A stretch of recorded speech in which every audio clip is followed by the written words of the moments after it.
সৈয়দুনা ইয়াকুব আলাইহিসসালাম কালামুল্লাহ মাজিদে বর্ণিত ২৫ জন নবীর মধ্য থেকে তিনি অন্যতম একজন নবী। ইয়াকুব আলাইহিসসালাম ছিলেন সৈয়দনা ইসহাক আলাইহিসসালামের সন্তান এবং সৈয়দুনা ইউসুফ আলাইহিসসালামের সম্মানিত পিতা। ইয়াকুব আলাইহিসসালাম তিনি কানাআনে জন্মগ্রহণ করেন এবং যুবক বয়সে তিনি কানাআন থেকে ইরাকের হাররানে চলে যান এবং সেখানে যে ওনার মামার সাথে সে এলাকাতে তিনি বসবাস শুরু করেন। প্রথমে তিনি তার বড় মামাতো বোন লাইয়াকে বিয়ে করেন, তারপরে তার ছোট মামাতো বোন রাহিলকে বিয়ে করেন। তখনকার সময়ে সেই শরীয়তে একই সাথে দুই বোনকে একসাথে বিয়ে করা যেত, কিন্তু আমাদের শরীয়তে কিন্তু এটি করা যায় না। তো সেই শরীয়তে একসাথে দুই বোনকে স্ত্রী হিসেবে রাখা যেত। পরবর্তীতে তাওরাতে একই সাথে দুই বোনকে বিয়ে করে স্ত্রী হিসেবে রাখাকে নিষিদ্ধ ঘোষণা করা হয়েছে। সেদিন ইয়াকুব আলাইহিসসালামের উপাধি ছিল ইসরাইল, মানে আল্লাহর বান্দা।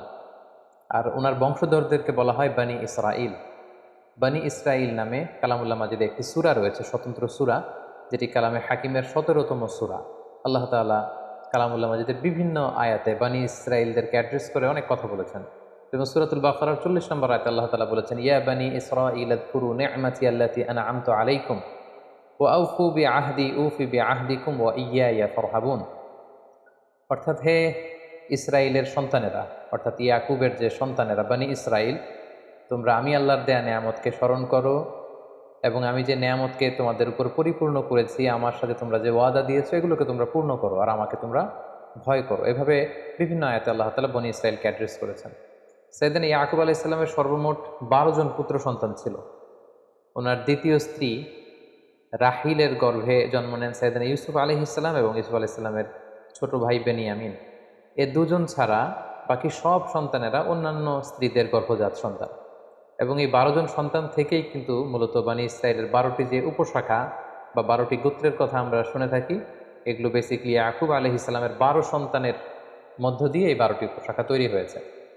সূরা আরাফে আল্লাহ তাআলা ইরশাদ করছেন, ওয়াকাত্তা'নাহুম ইসনাতাই আশরাতা আসবাতান উমামা, অর্থাৎ আমি বানি ইসরাইলকে ১২টি ভাগে ভাগ করেছি। পুরো বানি ইসরায়েলের মধ্যে মোট ১২টি উপশাখা বা ১২টি গোত্র ছিল। তাছাড়া সাইয়েদনা মূসা আলাইহিস সালাম মিশর থেকে বানি ইসরায়েলের সবাইকে নিয়ে যখন ফিলিস্তিনের দিকে যাচ্ছিলেন, তখন পানির প্রয়োজন হচ্ছিল। তিনি আল্লাহ তাআলার কাছে পানির জন্য দোয়া করলেন যে আল্লাহ, আপনি আমাদেরকে পানির ব্যবস্থা করে দিন। আল্লাহ তাআলা তখন মূসা আলাইহিস সালামকে বললেন, হে মূসা, তুমি লাঠি দিয়ে পাথরে আঘাত করো, ফানফাজারাত মিন হুসনাতা আশরাতা আইনা, এবং লাঠির এক আঘাতে পাথরটি ভেঙে ১২টি টুকরা হলো। আর এই ১২টি টুকরা থেকে সেখান থেকে ১২টি ঝর্ণা প্রবাহিত হতে শুরু করলো। এবং কদ আলিমা কুল্লু উনাসিন মাশরাবাহুম, আল্লাহ তাআলা বললেন, প্রতিটি গোত্র, বানি ইসরায়েলের যে ১২টি গোত্র আছে, প্রতিটি গোত্র কে কোন পানির ফোয়ারা থেকে পানি পান করবে সেটা সেটেল করে দেয়া হলো এবং সেখান থেকে ১২টি গোত্র পানি সংগ্রহ করতে লাগলো। তাহলে এই আয়াত থেকে বোঝা যাচ্ছে বানি ইসরায়েলের মধ্যে সব মিলে উপশাখা বা গোত্র ছিল মোট ১২টি। তারা ১২টি উপশাখায় মূলত বিভক্ত ছিল। আল্লাহ নবী সাইয়েদনা ইয়াকুব আলাইহিস সালামের সাথে ইসলামের যে ৩টি পবিত্র মসজিদ, মসজিদুল হারাম, মসজিদে নাববী এবং মসজিদুল আকসা, এই মসজিদুল আকসা বা বাইতুল মুকাদ্দাস কিন্তু ওতপ্রোতভাবে জড়িত। কারণ সাইয়েদনা ইয়াকুব আলাইহিস সালাম নিজ হাতে এই মসজিদুল আকসার পুনর্নির্মাণ করেছিলেন। ঘটনাটি ছিল এমন, সাইয়েদনা ইয়াকুব আলাইহিস সালাম যখন কানাআন থেকে যৌবন বয়সে যুবক অবস্থায় ওনার মামার এলাকা হাররানে যেতে চাইলেন, তখন সফর যখন শুরু করলেন, পথিমধ্যে এক জায়গায় রাত্রি হয়ে গেল। তিনি সেখানে একটি পাথরের উপর মাথা রেখে ঘুমিয়ে পড়লেন এবং ঘুমে তিনি চমৎকার একটি স্বপ্ন দেখলেন। এই পুরো স্বপ্নের বিবরণ বিভিন্ন ইসরায়েলি বর্ণনাতে এসেছে যে তিনি স্বপ্নে দেখলেন আকাশ থেকে ফেরেশতারা ওঠানামা করছে, আল্লাহ তাআলা ওনাকে নবী হিসেবে অ্যাপয়েন্ট করছেন, প্রত্যাদেশ করছেন আর জানাচ্ছেন যে, হে ইয়াকুব, আমি নেয়ামত দিয়ে তোমার জীবনকে ধন্য করব, তোমাকে অনেক সন্তান সন্ততি দেব, তোমার যুরিয়া, তোমার বংশধর তারা গোটা বিশ্ব ছড়িয়ে পড়বে এবং তোমার বংশধরদেরকে আমি এই ল্যান্ডের মালিক বানাবো। সাইয়েদনা ইয়াকুব আলাইহিস সালামের চমৎকার স্বপ্নটি দেখে তিনি ঘুম থেকে জাগলেন।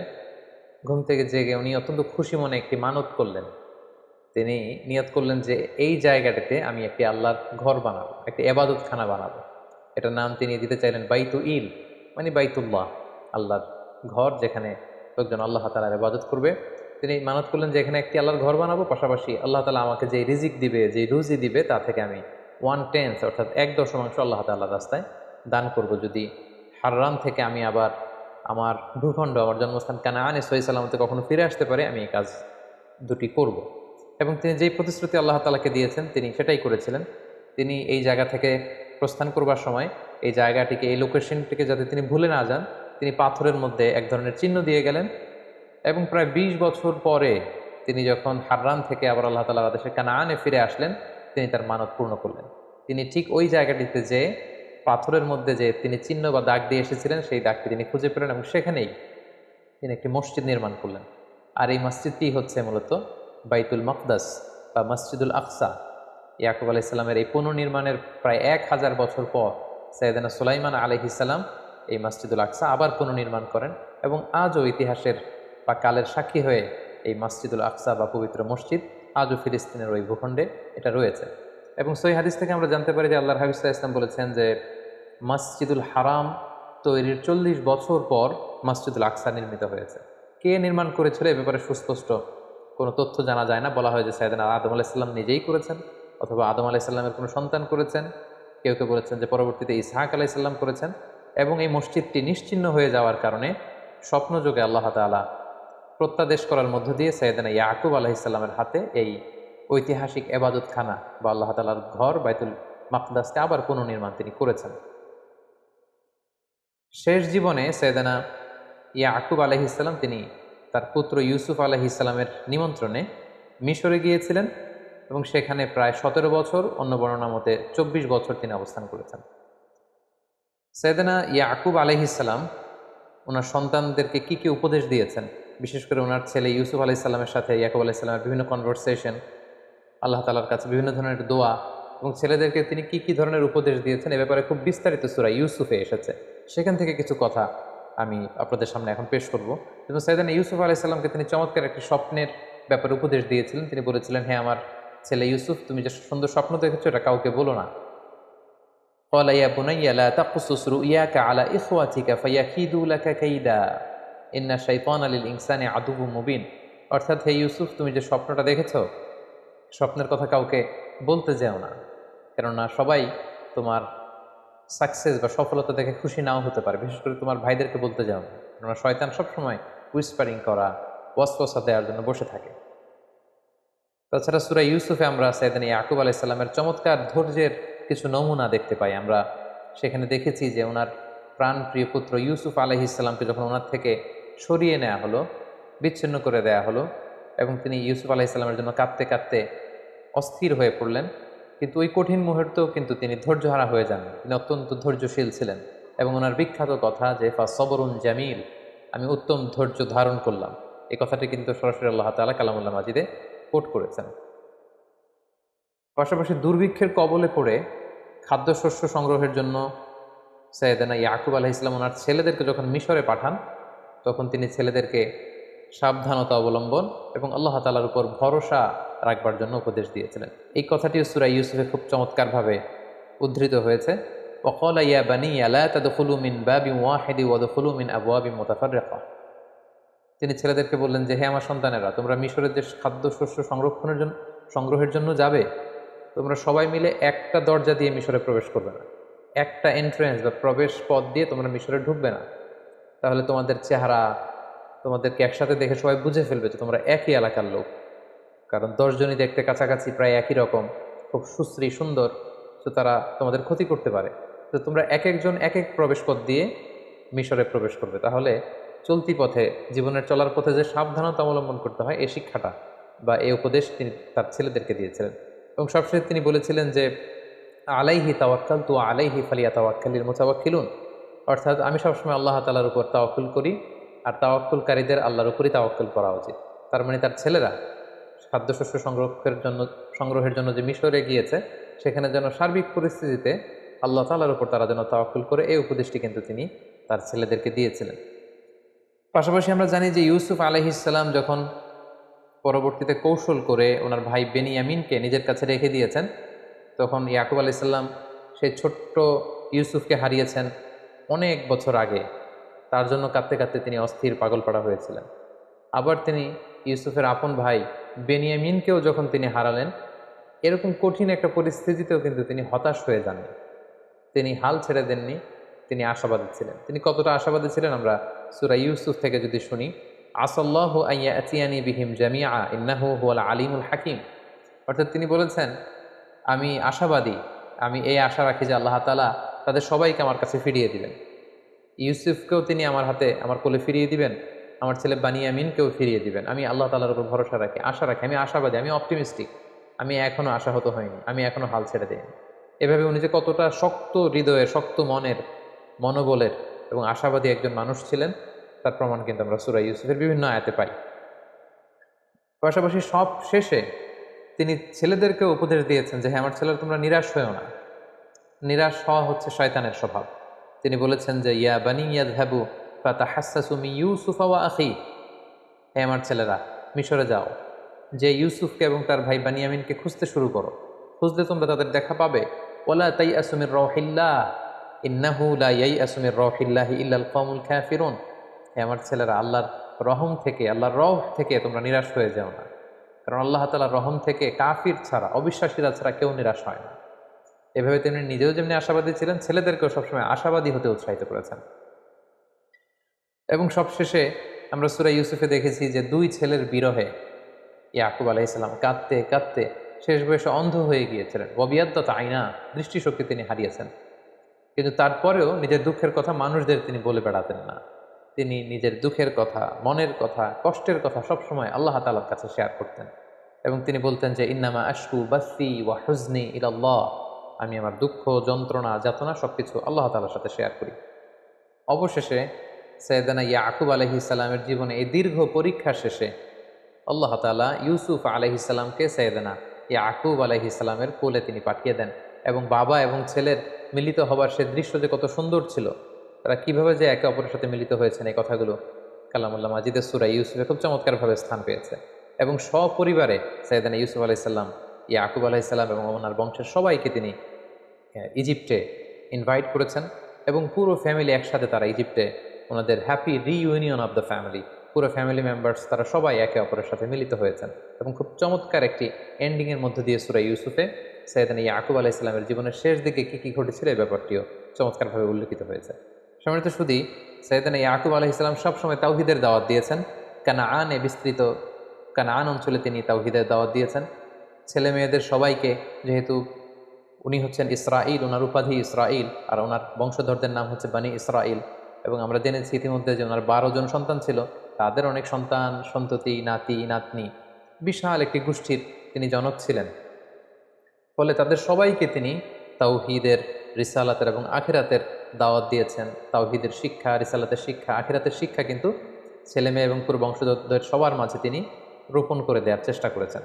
এবং সেদিন ইয়াকুব আলাইহিস সালাম ইন্তেকালের আগে তার 12 ছেলেকে এবং পুরো বংশধরদের সবাইকে একসাথে বসিয়ে তিনি কমিটমেন্ট নিয়েছেন, প্রমিস করিয়েছেন যে তোমরা বলো আমার ইন্তেকালের পরে তোমরা কার ইবাদত করবে।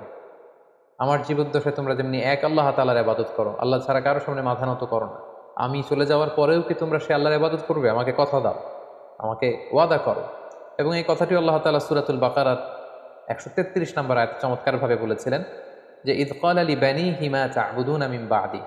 হে নবী, স্মরণ করুন সে সময়ের কথা যখন ইয়াকুব তার ছেলেদেরকে জিজ্ঞেস করলো যে, মা তা'বুদুনা মিন বা'দি, আমার ইন্তেকালের পরে তোমরা কার ইবাদত করবে? ক্বালু না'বুদু ইলাহাকা ওয়া ইলাহা আবাইকা ইব্রাহিমা ওয়া ইসমাঈলা ওয়া ইসহাকা ইলাহা ওয়াহিদা ওয়া নাহনু লাহু মুসলিমুন। সাইয়েদনা ইয়াকুব আলাইহিস সালামের সব ছেলেরা এক বাক্যে বলে উঠল যে, হে বাবা, এখন যেমনি আমরা এক আল্লাহর ইবাদত করি, আপনার ইন্তেকালের পরেও আপনার রব, আমাদের দাদা ইসমাঈলের রব, আমাদের পূর্বপুরুষ ইসহাক, ইব্রাহিম, তাদের যে রব, এক আল্লাহ তাআলার ইবাদত আমরা করব। ওয়া নাহনু লাহু মুসলিমুন, আর আমরা আল্লাহ তাআলার কাছে আত্মসমর্পণকারী হিসেবেই থাকব। বিভিন্ন ঐতিহাসিকগণ উল্লেখ করেছেন, ইউসুফ আলাইহিস সালামের আমন্ত্রণে সাইয়েদনা ইয়াকুব আলাইহিস সালাম যখন কানান থেকে মিশরে যান, তখন ওনার বয়স ছিল 130 বছর। মিশরে যেয়ে তিনি আরও অবস্থান করেন 17 বছর। মোট 147 বছর আল্লাহর পয়গম্বর সাইয়েদনা ইয়াকুব আলাইহিস সালাম হায়াত পেয়েছেন এবং 147 বছর বয়সে তিনি ইন্তেকাল করেছেন। পরবর্তীতে সাইয়েদনা ইয়াকুব আলাইহিস সালামকে কানাআনে অর্থাৎ ফিলিস্তিনে কবর দেওয়া হয়, যেখানে ওনার পিতা ইসহাক আলাইহিস সালামের কবর রয়েছে এবং ওনার দাদা সাইয়েদনা ইব্রাহিম আলাইহিস সালামের কবর রয়েছে, যেটিকে বর্তমানে খালিল সিটি বলা হচ্ছে ফিলিস্তিনের হেব্রনে। ঠিক সেখানে সাইয়েদনা ইসহাক আলাইহিস সালাম এবং আল্লাহর খালিল ইব্রাহিম আলাইহিস সালামের পাশে শুয়ে আছেন সাইয়েদনা ইয়াকুব আলাইহিস সালাম। সম্মানিত সুধী, এ পর্যায়ে আমরা সাইয়েদনা ইয়াকুব আলাইহিস সালামের জীবনী থেকে কি শিখলাম, এরকম কিছু লাইফ লেসন যেগুলো আমাদের সারা জীবন কাজে লাগতে পারে, এরকম কয়েকটি লাইফ লেসন শেয়ার করব। প্রথম যে ব্যাপারটি আমরা শিখতে পেরেছি সেটা হচ্ছে, আমরা যদি কাউকে প্রমিস দেই, এই প্রমিস আমাদেরকে রাখতে হবে, কারণ বিশ্বাসীরা হচ্ছে প্রমিস অ্যাটেন্টিভ। আমরা যদি সাইয়েদনা ইয়াকুব আলাইহিস সালামের জীবনের দিকে খেয়াল করি, তাহলে দেখব যে কানান থেকে হারানে যাওয়ার সময় তিনি সুন্দর একটা স্বপ্ন দেখেছিলেন রাতে, এবং ঘুম থেকে জেগে তিনি আল্লাহকে প্রমিস করেছেন যে আল্লাহ, আমি যদি আবার কানানে ফিরতে পারি, এই লোকেশনে আমি একটি মসজিদ বানাবো, এবং আমার যে রুজি উপার্জন রিজিক তুমি দিয়েছো, তা থেকে 1/10 আল্লাহর রাস্তায়, তোমার রাস্তায় আমি দান করব। এবং সেটাকে কিন্তু তিনি পূর্ণ করেছেন।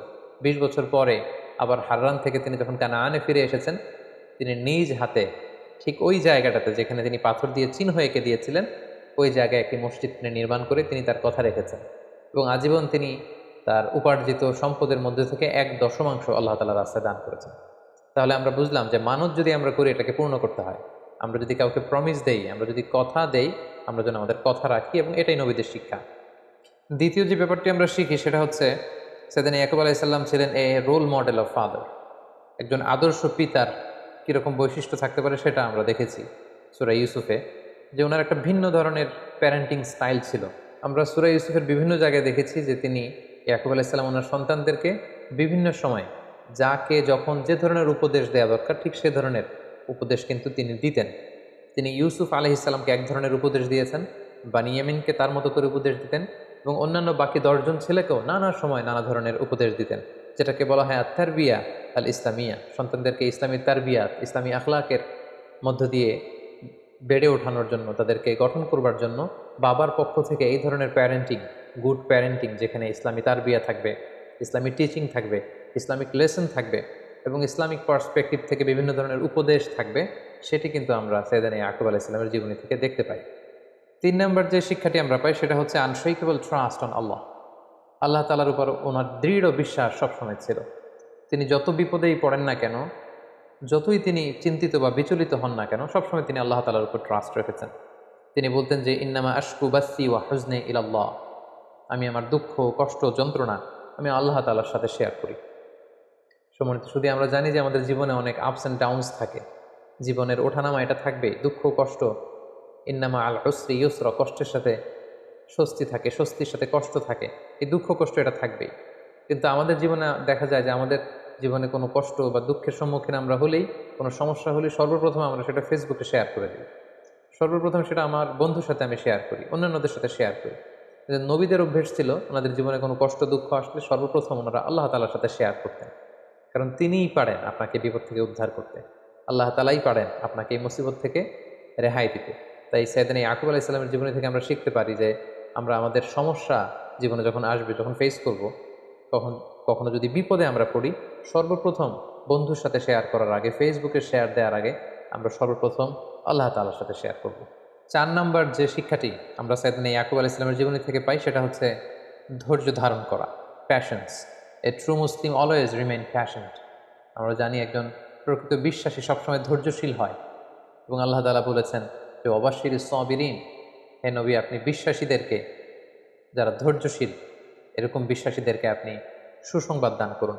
সাইয়েদনা ইয়াকুব আলাইহিস সালামের জীবনের প্রতিটি পর্যায়ে তিনি ধৈর্যশীল ছিলেন। প্রথমে সাইয়েদনা ইউসুফ আলাইহিস সালামকে হারালেন, তিনি প্যানিক না হয়ে তিনি বললেন ফাসবরুন জামিল, আমি ধৈর্য ধারণ করলাম। বানিয়ামিনকে যখন হারালেন তখনও ধৈর্য ধারণ করে বললেন যে আল্লাহ তাআলা সবাইকে ফিরিয়ে নিয়ে আসবে। তাই ধৈর্য ধারণ করা, এই গুণটি যেন আমরা আমাদের জীবনে আত্মস্থ করতে পারি। 5 নম্বরে যে শিক্ষাটি আমরা পাই সেটা হচ্ছে আশাবাদী হওয়া বা অপটিমিস্টিক হওয়া। আমাদের অনেকে অল্পতে আমরা হাল ছেড়ে দিই, অল্পতে আমরা কাবু হয়ে যাই, অল্পতে আমরা ভেঙে পড়ি। কিন্তু সাইয়েদনা ইয়াকুব আলাইহিস সালামের আমরা দৃঢ়চেতা মানসিক অবস্থা বা মনোবল যদি আমরা দেখি, যে তিনি পাহাড় সম দৃঢ় ছিলেন, যত বিপদে আসুক না কেন তিনি কিন্তু হাল ছেড়ে দেননি। তিনি আশাবাদী ছিলেন, বারবার ছেলেদেরকে বলেছেন যাও তোমার ভাইদেরকে খোঁজো, বেনিয়ামিনকে পাবে, ইউসুফকে পাবে, লা তাইয়াসু মির রাহিল্লাহ, আল্লাহর রহম থেকে নিরাশ হয় না। বিশ্বাসীরা কখনো নিরাশ হয় না, বিশ্বাসীরা সবসময় আশাবাদী হয়। পাশাপাশি তিনি বলেছেন আসাল্লাহু আইয়াতিয়ানি বিহিম জামিআন, তিনি বলেন যে তোমরা আশা ছেড়ে দিতে পারো, কিন্তু আমি ইয়াকুব আশাবাদী, আল্লাহ তাআলা নিশ্চয়ই আমার সন্তান ইউসুফকে এবং বেনিয়ামিনকে আমার কাছে তিনি আবার আমার কোলে তিনি ফিরিয়ে দেবেন। এইভাবে তিনি সবসময় অপটিমিস্টিক এবং আশাবাদী একজন মানুষ ছিলেন। সবশেষে যে শিক্ষাটি আমরা সাইয়েদনা ইয়াকুব আলাইহিস সালামের জীবনী থেকে পাই সেটা হচ্ছে আল্লাহ তাআলার উপর তাওয়াক্কুল করা, যে কোনো পরিস্থিতিতে বিপদে আপদে তাওয়াক্কুল করা। আমরা জানি যে তাওয়াক্কুল মানে হচ্ছে সাধ্যের সবটুকু দিয়ে চেষ্টা করা, কোনো কাজ হাসিলের জন্য পরিকল্পনা করা এবং এই পরিকল্পনা অনুযায়ী প্রাণান্তকর চেষ্টা প্রচেষ্টা চালিয়ে যাওয়া এবং কাজ শেষে কর্মফলাফলের জন্য আল্লাহ তাআলার উপর নির্ভর করা। আমরা কিন্তু এটার